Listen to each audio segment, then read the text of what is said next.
आज 9 दिसंबर है, दिन मंगलवार। आइए जानते हैं बिहार की 30 फटाफट बड़ी खबरों को। और इस न्यूज़ को आप किस जगह से देख रहे हैं, हमें कमेंट बॉक्स में ज़रूर बताएं। तेज प्रताप यादव से जुड़े एक मामले में उनके एक फैन ने आरोप लगाया कि उनसे कपड़े फरवाए गए और न्यूड वीडियो भी बनवाया गया। फैन का कहना है कि वह उन्हें महादेव मानते थे, लेकिन सरकारी बंगले में उन्हें खूब पिटवाया गया। पटना में तेज रफ्तार का एक बड़ा हादसा हुआ, जहां 80 की स्पीड में चल रही एक कार ने सड़क किनारे मौजूद 6 लोगों को टक्कर मार दी। इस घटना में गाड़ी के पहिए से कुचलकर एक व्यक्ति की मौत हो गई, जबकि कार चालक बचने के लिए लोगों को रौंदता हुआ आगे निकल गया। मुजफ्फरपुर में आरजेडी के एक नेता की हत्या कर दी गई। अपराधियों ने उनके सीने में 3 गोलियां मारी। बताया गया कि घर से एक दोस्त उन्हें बुलाकर ले गया था। परिवार का कहना है कि अब मौत का बदला मौत से लिया जाएगा। राजगीर की ऑर्डिनेंस फैक्ट्री को उड़ाने की धमकी देते हुए एक ईमेल भेजा गया, जिसमें लिखा गया था कि फैक्ट्री में 7 बम प्लांट किए गए हैं। ईमेल में आईएसआई और डीएमके का भी जिक्र किया गया है। गिरिराज सिंह ने बयान दिया है कि ममता बनर्जी ने बाबरी मस्जिद की नींव रखवाई है और अब इस मुद्दे पर ड्रामा कर रही हैं। पीएमसीएच में एक बच्चे की मौत के बाद विवाद बढ़ गया। डॉक्टर के कथित बयान "मर गई तो क्या करे" को लेकर नाराजगी जताई गई। बच्चे के नाना ने बताया कि वह मन्नतों के बाद हुई थी। एनेस्थेसिया का डोज देने के बाद वह दोबारा उठी ही नहीं। एनएमसीएच के एक डॉक्टर से मारपीट का मामला भी सामने आया है, जिसमें एसआई ने उनका कॉलर पकड़ लिया। बताया गया कि 20 दिनों पहले इसी पुलिस वाले ने एक प्रेग्नेंट महिला को स्कूटी से टक्कर मारी थी। ट्रैफिक डीएसपी ने कहा कि इस मामले में दोनों की गलती थी। जेडीयू सांसद विजय लक्ष्मी कुशवाहा और विधायक इंद्रदेव पटेल को जान से मारने की धमकी मिली है। कॉल करने वाले ने 10 लाख रुपए की मांग करते हुए कहा कि रकम नहीं देने पर खत्म कर दिया जाएगा। इंडिगो फ्लाइट क्राइसिस के चलते छठे दिन भी हालात सामान्य नहीं हुए। डॉक्टर का एक दल 10 मरीजों का ऑपरेशन करने बड़ोदरा नहीं जा सका। बिहार में 3 न्यूक्लियर पावर प्लांट लगाने की तैयारी शुरू हो गई है। डिप्टी सीएम सम्राट चौधरी ने सोशल मीडिया पर बताया कि ये प्लांट सिवान, बांका और रजौली में स्थापित किए जाएंगे। सहरसा में आनंद मोहन ने बुलडोजर कार्रवाई पर सवाल उठाते हुए कहा कि लोकतंत्र में कानून का डंका चलता है, बुलडोजर का नहीं। तेज प्रताप यादव ने अपने 3 साल पुराने 3,56,000 रुपए की बिजली बिल का भुगतान कर दिया है। यह कार्रवाई तब तेज हो गई थी जब इस मामले का खुलासा भास्कर ने किया था। पटना में एक महिला ने आरोप लगाया कि उसकी बहू ने घर वालों के साथ मिलकर उसके ससुर को कुचलकर मार डाला। आरोप है कि ससुर कहता था कि वह अपनी सौतन के बच्चों को प्रॉपर्टी देगा। इस मामले में बहन, बहनोई सहित 4 लोगों को गिरफ्तार किया गया है। दरभंगा के सिवारा में गर्भवती महिला ने इंसाफ की गुहार लगाई है। उसका आरोप है कि पति को धोखा देकर उसने उसके दोस्त से शादी की, जबकि दूसरा हस्बैंड अब फरार है। मौसम विभाग के मुताबिक आने वाले दिनों में ठंड और बढ़ेगी। सुबह के वक्त कोहरा छाया रहेगा और न्यूनतम तापमान 9 डिग्री तक गिरने का अनुमान है। राज्य में बड़े निवेश को आकर्षित करने और उद्योगपतियों के भरोसे को मजबूत करने के लिए बिहार सरकार ने एक बड़ा कदम उठाया है। केंद्रीय औद्योगिक सुरक्षा बल सीआईएसएफ की तर्ज पर बिहार इंडस्ट्रियल सिक्योरिटी फोर्स बीआईएसएफ के गठन की योजना तैयार की जा रही है। प्रस्ताव जल्दी कैबिनेट के सामने रखा जाएगा। उद्योग मंत्री दिलीप कुमार जायसवाल का कहना है कि यह फोर्स निवेशकों को समर्पित सुरक्षा देगी और उद्योगों में सुरक्षित माहौल तैयार करेगी।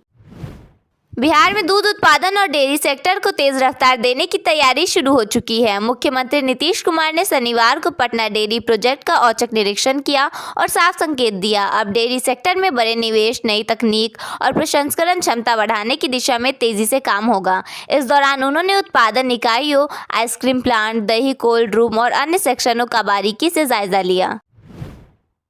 देश में इन दिनों चल रहे इंडिगो क्राइसिस के बीच रेलवे ने बिहार से दिल्ली जा रहे यात्रियों को बड़ी राहत दी है। रेलवे ने आनंद विहार के लिए रविवार को एक स्पेशल ट्रेन रवाना हुई, वहीं सोमवार को भी एक गाड़ी प्रस्थान करेगी।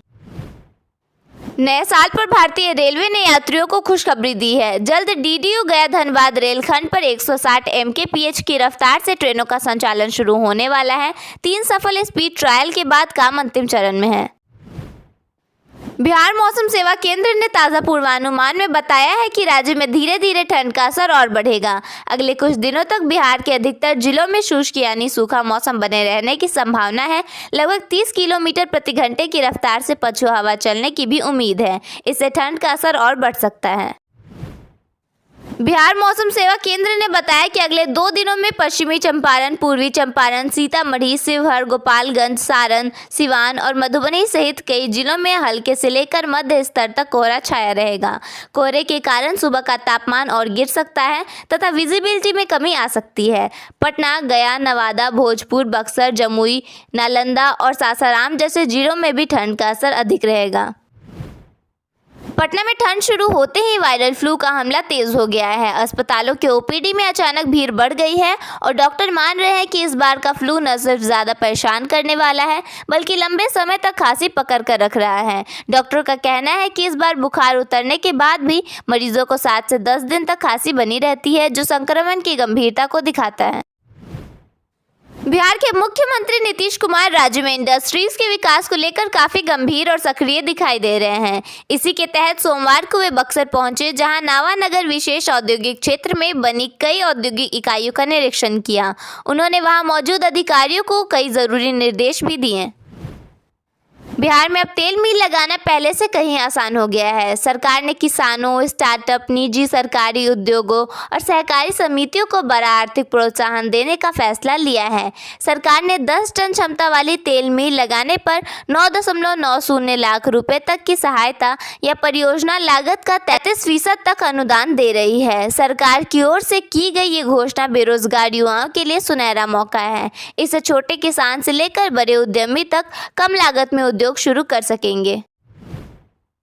बिहार में सब्जी, फल और दूसरी फसलों के निर्यात के लिए नई पहल शुरू की जा रही है। राज्य के हवाई अड्डों के पास पैक हाउस बनाए जाएंगे।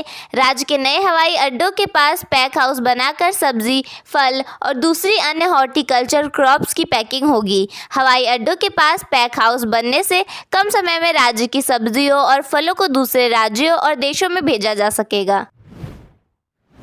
औरंगाबाद के कुटुंबा प्रखंड में औद्योगिक विकास के लिए 436 एकड़ जमीन का अधिग्रहण होगा। जिलाधिकारी ने इसकी सूचना जारी कर दी है। इस परियोजना से क्षेत्र में आर्थिक और सामाजिक विकास को बढ़ावा मिलेगा। लगभग 370 किसानों की जमीन अधिग्रहित की जाएगी और उन्हें मुआवजा दिया जाएगा। सरकार औरंगाबाद का चौमुखी विकास चाहती है। बिहार सरकार ने मृत्यु पंजीकरण को लेकर नया नियम जारी किया है। अब मृत्यु की सूचना 21 दिनों के भीतर देना अनिवार्य है, जिससे मृत्यु प्रमाण पत्र प्राप्त करने में आसानी होगी। सरकार का उद्देश्य नागरिकों को सुविधा प्रदान करना और अनावश्यक देरी से बचाना है। बिहार सरकार छात्रों को उच्च शिक्षा प्रदान करने में मदद करने के लिए स्टूडेंट क्रेडिट कार्ड योजना और सुलभ बना रही है। इस योजना के तहत योग्य छात्रों को 4 लाख रुपए तक का ब्याज मुक्त ऋण मिलेगा। आवेदक बिहार का निवासी होना चाहिए और 12वीं पास होना चाहिए। ऑनलाइन आवेदन करें और DRCC केंद्र पर दस्तावेज जमा करें। यह योजना छात्रों को आर्थिक तंगी के बिना शिक्षा प्राप्त करने में मदद करेगी। पूर्व केंद्रीय मंत्री और भाजपा नेता शाहनवाज हुसैन ने रविवार को राजद नेता तेजस्वी यादव पर जोरदार हमला बोला। मीडिया से बातचीत करते हुए उन्होंने कहा कि तेजस्वी यादव राहुल गांधी से बहुत प्रभावित हैं और उनके नक्शे कदम पर चलकर अपनी पार्टी का नाश कर रहे हैं। उन्होंने कहा कि तेजस्वी यादव न तो सत्ता के लायक है और न ही विपक्ष के नेता के लायक है। बिहार में कानून व्यवस्था को बेहतर करने और अपराधियों को जल्द से जल्द सजा दिलाने के लिए राज्य सरकार जल्द ही पूरे राज्य में 100 से ज़्यादा फास्ट ट्रैक अदालतें स्थापित करने जा रही है। इस बात की जानकारी रविवार को डिप्टी CM सम्राट चौधरी ने दी। चौधरी ने कहा कि इस कदम का उद्देश्य नियमित अदालतों पर बोझ कम करना है, ताकि वे संवेदनशील मामलों पर उचित ध्यान दे सके। बिहार शरीफ में वर्षों से खाली पड़े सरकारी भवनों के बावजूद कई विभाग निजी मकानों में काम कर रहे हैं। इन मकानों पर हर महीने भारी किराया दिया जा रहा है, जबकि सुरक्षा और सुविधाओं की कमी भी है। लोग सवाल उठा रहे हैं कि आखिर सरकारी संस्थान बेकार क्यों छोड़े जा रहे हैं। बिहार के मोतिहारी जिले में बड़ा खुलासा हुआ है। विभाग ने जांच में पाया कि बड़ी संख्या में कई करोड़पति भी सरकार के द्वारा गरीबों को मुफ्त दी जाने वाली राशन का लाभ उठाते पकड़े गए हैं। विभाग ने चिन्हित कर अनुमंडल पदाधिकारी के वेबसाइट पर ऐसे राशन कार्ड धारियों का राशन कार्ड रद्द करने के लिए सूची भेजा है। पटना में जगह जगह टूटे नल और क्षतिग्रस्त पाइपलाइन से रोज हजारों लीटर पानी बेकार बह रहा है। कई इलाकों में महीनों से रिसाव और जल जमाव की समस्या बनी हुई है। शिकायतें दर्ज होने के बावजूद मरम्मत की गति धीमी है। निगम को इस साल 181 शिकायतें मिली, जिनमें से कई अभी लंबित हैं। भोजपुरी सिनेमा के पावर स्टार पवन सिंह को अनजान नंबर से फोन कॉल और मैसेज के जरिए जान से मारने की धमकी दी गई है।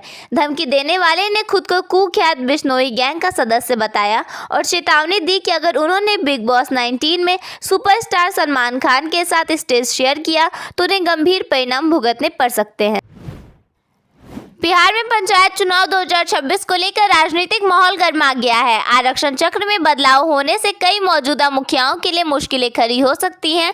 2021 में जो सीटें सामान्य थी वे अब आरक्षित हो सकती हैं। अनुसूचित जाति और जनजाति के लिए आरक्षण जनसंख्या के अनुपात पर आधारित होगा। सुपौल की भपटियाही बाजार में अतिक्रमण के खिलाफ प्रशासन ने बुलडोजर चलाया। सरकारी जमीन पर बने कई अवैध दुकानों और घरों को ध्वस्त कर दिया गया। अधिकारियों की निगरानी में कार्रवाई हुई और सुरक्षा के पुख्ता इंतजाम किए गए थे। अतिक्रमण हटाने से यातायात व्यवस्था में सुधार की उम्मीद है, लेकिन कई दुकानदारों का रोजगार छिन गया है।